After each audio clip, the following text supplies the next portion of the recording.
problem is the monopoly game, which is controlled by the Federal Reserve, the private bank, which is actually controlled out of London, is manipulating all the dollars to put them out, put more and more people into debt. So the illusion of equity they have in real estate is coming apart. The players that are analyzing everything are expecting massive foreclosures next year and the beginning of what we call the recession it's going to be worse than 29. It's your house that you're living in. You think you own it. You don't. Right. You have contractual right to transfer the airspace, subject to you paying taxes to the state. Right. Or the Global 2000 discussions that we had. The real problem that they have, as Kissinger says, is there are just too many people on the planet. And 40% of the world, 2 billion of us, exist on less than $2 a day.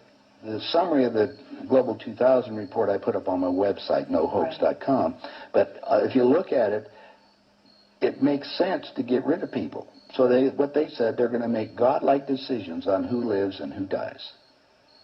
Now, obviously, some of the meetings we sat on, we were planning on using neutron bombs on the major cities, because that contains most of what they call... You actually heard this? I sat in on the meetings. I was in the game big time. In fact, I was making such a mess, they decided rather than kill me, which they could, they just invited me into the inner group and asked me to be the finance chairman. And at that point, I probably would have been in, Secretary of the Treasury or something, whatever they wanted to do with me.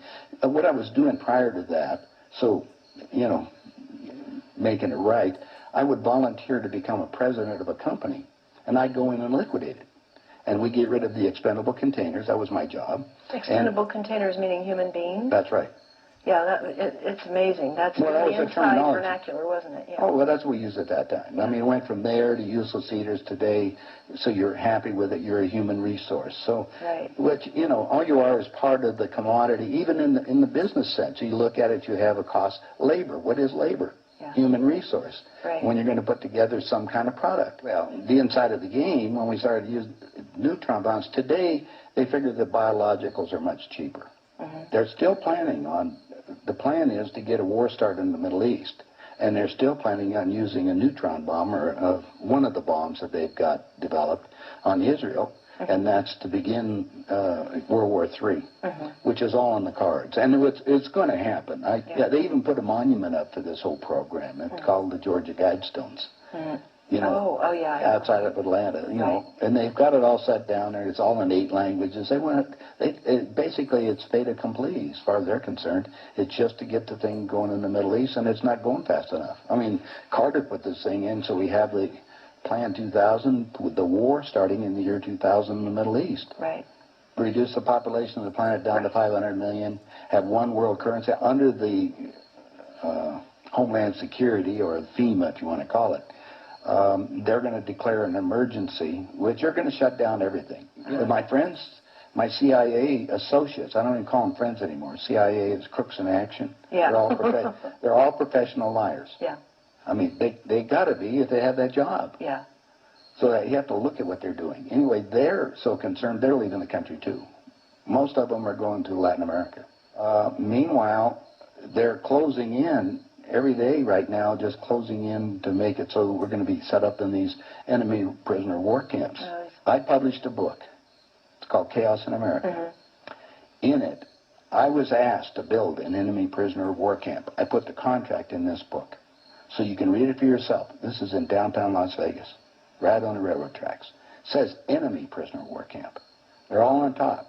And they're building them all the way across the United States right now. Bush signed an executive order taking the old forts and the army places that we shut down to get those organized to hold the so-called dissidents. Now, what's the definition of a dissident? And the problem is that we're going to enslave ourselves, because most of the people want to keep having food coming in, and you're going to follow the line. You're just walking yourself into your own prison camp. Then we're going to come down to the extermination, just like World War II. Right. Well, Phil and I have lectured together. I know Phil's not. He's dead now. Yeah, I know he's dead. And so what about what he was saying about the number of bases at that time? I think it was 129 bases before he died. Underground had already been built. Is that all for the elite? Yeah. Really? What are they going to do with the rest of the people? They just get rid of them, leave them above ground, and be radiated. Now, my son happens to be a nuclear physicist. Spent the last 3.5 years in a secret city in Russia. They're about 12 years ahead of us. They have 22,000 nuclear warheads. And, of course, we're the target. The Soviets have 3 nuclear submarines on the west coast and 3 on the east coast. They're about 2 football fields in length, 5 stories tall, and they all are nuclear power and aimed at our major cities. The west coast gone. Well, because the plan is the northern hemisphere is where they're going to release the nuclear bombs, and the theory was that the winds from the North Pole that are coming down, because that's increasing drastically, will go to the equator, and there will be very little spillover because of the reverse of the winds, because of the southern hemisphere. So therefore, the nuclear radiation here will be a lot more than the southern hemisphere. And this is a fait accompli, you believe? Oh, they think so. Oh, yeah, they think they've won. That's the reason why they don't bother about me talking about it. They don't care whether you know or not. What are you going to do about it? And you have no idea what China is until you go over there for yourself. With 1,300,000,000. You understand? Almost, well, a little over 4 times our population. Right. It's, you know, I spent some time over there and I had some government friends.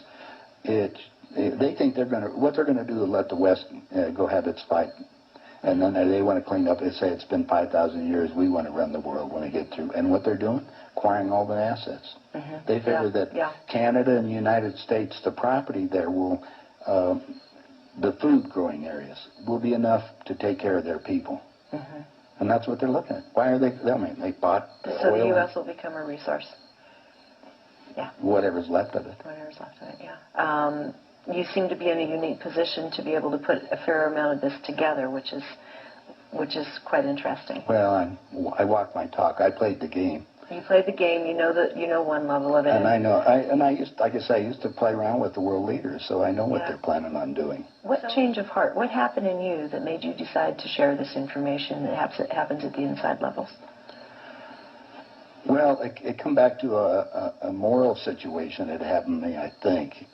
When I flew to Aspen. I brought my 2 daughters up there so they could go skiing. And when I was invited to this meeting, when I walked into the room, the world leaders were there. That's when they asked me to be the finance chairman. As they said, we'd like you to be the finance chairman for the next president of the United States. And the first thing I asked is, why me? And they said, well, we owe you a favor. Remember I told you I volunteered to be president of companies as I went down? And then you liquidate, I didn't charge them anything for it. It was just a game. I see. And anyway, that's what they said. So I thought you'd be good on the team, I'd be a team player. I just did it because it was, another one of these things. So next thing I asked them, I said, well, wait a minute. I just started this $100 million project. And they said, don't worry about it. We'll put it on ice. And I said, okay, who with? And I said, well, you can do that. Then I said the next thing was, who is going to be the next president? Now, this is 2 years before he became president. Right. And they said Jimmy Carter. And I said, Jimmy who? And they said, well, he's the Democratic governor of Georgia. And I said, I've been voting Republican. And Paul Volcker said, son, don't worry about it. We control them both. Yeah. And I said, well, I got the next question is, what does a finance chairman do? Yeah. I haven't been doing that. I've been playing all this other stuff. They said, well, you sit down with Ted. And so I sat over with Ted Kennedy. He's sitting right next to me. And Ted and I are, he's just joking. He says, George, you're going to love this job. You're really good with money. We're going to send you out to all the state Democratic functions to raise money for the National Democratic Party. And he said, you're going to meet some real foxy ladies. And just then, my daughter walked in. Ted looked at her and he says, wow, I want to go to bed with that. I says, no, you don't, Ted. That's my daughter, and she's 14. And his response to me was, I don't care. I was livid. I really didn't know what to do. So it was that moment, well, that personal insult. That was part of it. Yeah. I got up, I walked across the room. Yeah. I then talked to Pierre Trudeau and his wife, who was the Prime Minister of Canada at that time.